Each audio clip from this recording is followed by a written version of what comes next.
Bismillahirrahmanirrahim.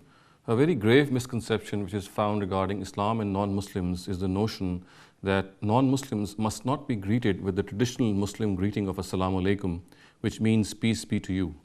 And in this regard, it is generally said that all non-Muslims must be greeted in a very inferior manner, and salutations should not be begun with them. Now, it should be absolutely clear that this relates to a specific category of non-Muslims which are called kafir. And I have already delineated in some of my other lectures that not all non-Muslims are kafirs.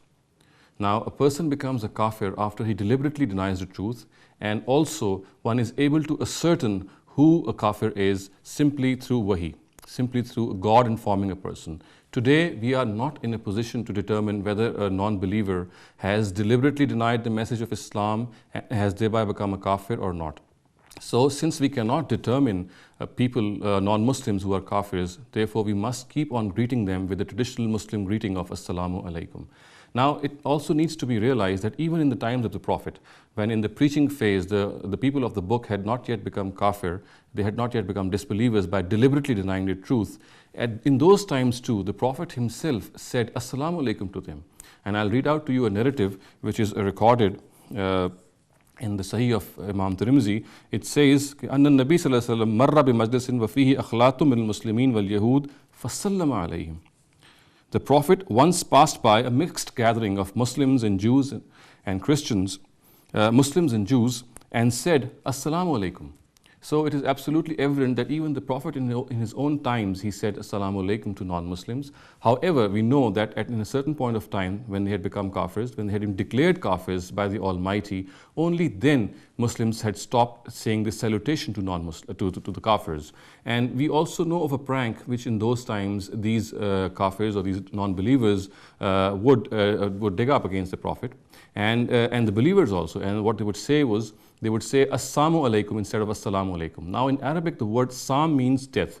So effectively, Assalamu alaikum would mean death be to you.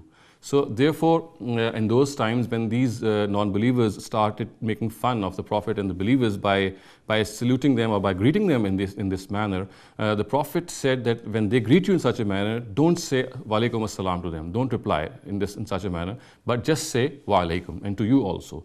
So this too was of course something which took place once the truth had been unveiled to these disbelievers in the ultimate form, and they had become kafirs by deliberately denying them.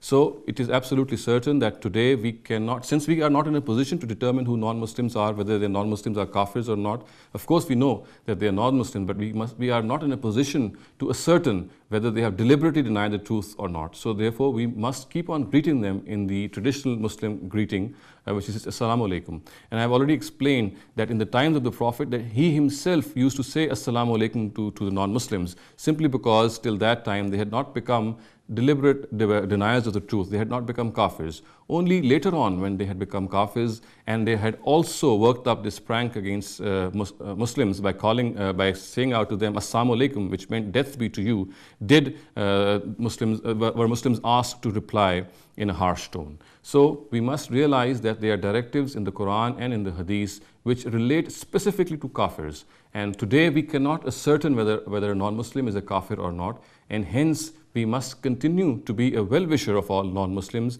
and we must continue to greet them with this great greeting, Assalamu alaikum. Wa akhiru da'wana alhamdulillahi rabbil alameen.